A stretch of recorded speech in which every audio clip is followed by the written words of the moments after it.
मैं आज जो हूँ उससे थोड़ी छोटी थी। सच कहूँ तो मैं अब 37 साल की हूँ, तो मैं उस समय लगभग 18 वर्ष की थी। आज तक मैं इससे घबरा गई हूँ और मुझे इसके बारे में बार बार बुरे सपने आते हैं और मुझे अभी भी ऐसा लगता है कि मेरी जीवन एक रेखा नहीं है, भले ही कोई इस पर विश्वास नहीं करता। इसलिए आपको जो दिखता है उस पर कभी भरोसा नहीं करना चाहिए। मैंने गर्मियों में एक बुजुर्ग कपल से पालतू जानवरों को पालने का काम लिया। वे लगभग 80 साल के लग रहे थे, इसलिए मुझे नहीं लगा कि यह किसी भी तरह से अधूरा या बुरा होगा। जब वे 3 दिन की छुट्टियों पर निकले तो यह एक बिल्ली को देखना था। उन्होंने बस इतना कहा कि बिल्ली को हर 7 से 9 घंटे में खाना खिलाना है। यह आसान काम था। दिन इतनी तेजी से आगे बढ़ते हुए मैं उनके घर जाती हूँ। मैं अपनी कार से अपना सारा सामान फ्लैशलाइट की तरह इकट्ठा करती हूँ ताकि मैं पढ़ सकूं। उनके घर में अंधेरा है और वे रोशनी और कुछ अतिरिक्त कपड़े नहीं चाहते हैं। एक बार जब मैं वहाँ गई तो वहाँ से बहुत तेज गंध आ रही थी। यह पहली अजीब चीज थी जो घटित हुई। यह अजीब था क्योंकि उनका घर साफ सुथरा दिखता था, लेकिन यह इतना फीका था कि मैंने इसे साफ कर दिया।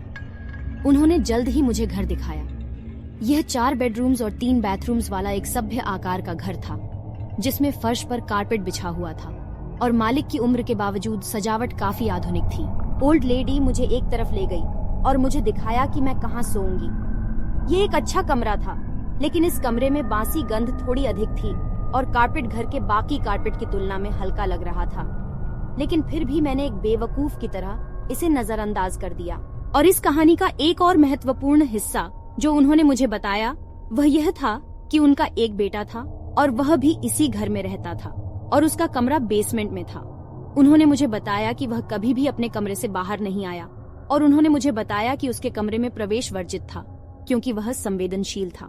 वैसे भी 30 मिनट बाद वे चले जाते हैं और ये बच्चा और मैं यहाँ अकेले हैं। ये लंबे समय तक सुचारू रूप से चलता रहा। मैं कहूँगा कि कुछ होने तक 2 घंटे लगते हैं। अब मैं 3 लाल झंडों का नियम जानता हूँ और फिर आप बाहर हैं। लेकिन फिर भी मैं पैसे के लिए बेताब एक बेवकूफ टीनेजर था, इसलिए मैंने चीजों को तब तक नजरअंदाज किया जब तक कि बहुत देर नहीं हो गई। मैं निचली मंजिल पर टीवी देख रही थी, तभी मैंने बेसमेंट से जोर की आवाज सुनी।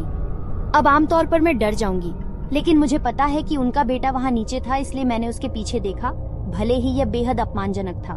कुछ मिनट बाद मुझे तेजी से आगे बढ़ने का एहसास हुआ और मैंने बेसमेंट का दरवाजा खुलते हुए सुना। मैं इससे उलझन में हूँ क्योंकि यदि वह कथित तौर पर यहीं रहता है तो उसे दरवाजा बंद करने की आवश्यकता क्यों होगी। फिर मैंने इसे जाने दिया क्योंकि मैं उसे नहीं जानती थी, इसीलिए मुझे उसके बारे में निर्णय करने का अधिकार नहीं है।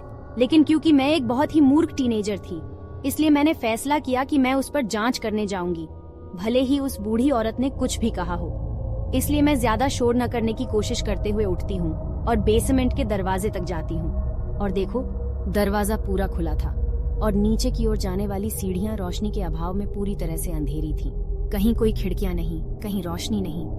तो उस पल मैंने मान लिया कि वह नाश्ता लेने के लिए बेसमेंट से ऊपर आया है, इसलिए मैं रसोई की ओर चली गई। लेकिन इससे पहले कि मैं और बताऊं, मैंने उसे रसोई में जाते हुए नहीं सुना। मैंने मान लिया कि उसने ऐसा किया होगा। मैंने कोने में घूमी और मैंने उसे वहां खड़ा देखा।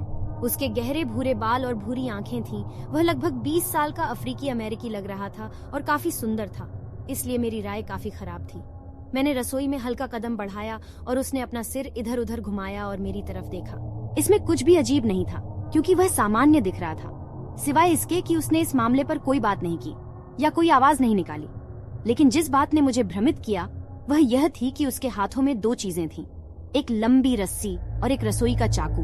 और जैसे ही उसने मेरी तरफ देखा वह फुसफुसाया, बेसमेंट। मैं मानती हूँ यह मुझे संदेहास्पद नहीं लगा क्योंकि यह एक छोटा सा शहर था और वर्ष 1990 था, इसलिए बुरे लोगों के बारे में जानने के लिए पीछा करने वालों या हत्यारों जैसे कई निर्णायक कारक नहीं थे। और क्योंकि पुराने लोगों ने मुझे किसी वांछित अपराधी को आश्रय देने वाला नहीं समझा, इसलिए मैंने बस वहां से चले जाने का फैसला किया। तो उस वाक्यांश के विपरीत जिज्ञासा से बिल्ली को मार डाला। इस मामले में जिज्ञासा से बिल्ली को बचा लिया। जैसे ही मैं तहखाने के पास से गुजर रही थी, मुझे उसने जो कहा था वह याद आ गया और आखिरकार मेरे अंदर कुछ चमक उठा और मुझे लगा कि कुछ गड़बड़ है और इस सब का इस तहखाने से कुछ लेना देना है। इसलिए मुझे अपनी टॉर्च मिल गई। शुक्र है कि उसे मैं अपने साथ ले आई और सीढ़ियों से नीचे चली गई। यह कोई बहुत बड़ा तहखाना नहीं था। इसके कोने में एक सोफा और एक कॉफी टेबल थी और फिर उसके ठीक बगल में बेडरूम था। लेकिन परिभाषित करने वाला कारक यह था कि गंध अत्यधिक खराब थी। पूरे घर में उस कस्तूरी गंध के साथ सड़े हुए अंडे की गंध आ रही थी।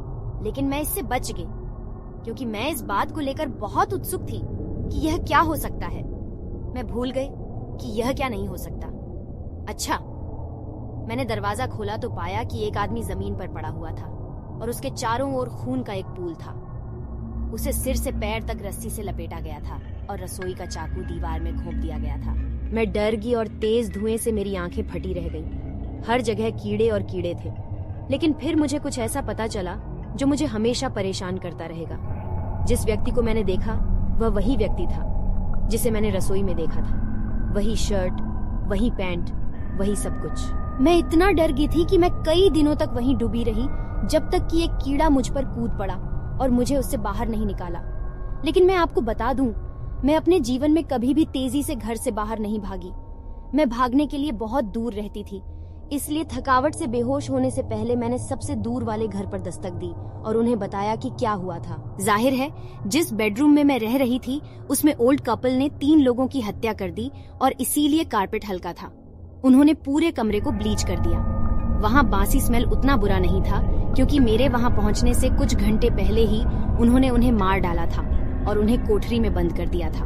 उनका पहला शिकार उनका बेटा था जिसे उन्होंने बांध दिया और कुछ भी होने से 5 दिन पहले मार डाला। मैं बता नहीं सकती थी कि उस घर में क्या हुआ था, लेकिन मैं आभारी हूँ कि जब मैं वहाँ गई तो मैं नीचे गई। मैं यह भी नहीं जानता कि बुजुर्ग कपल के साथ क्या हुआ, लेकिन मुझे उम्मीद है कि उन्हें वही मिलेगा जिसके वे हकदार थे।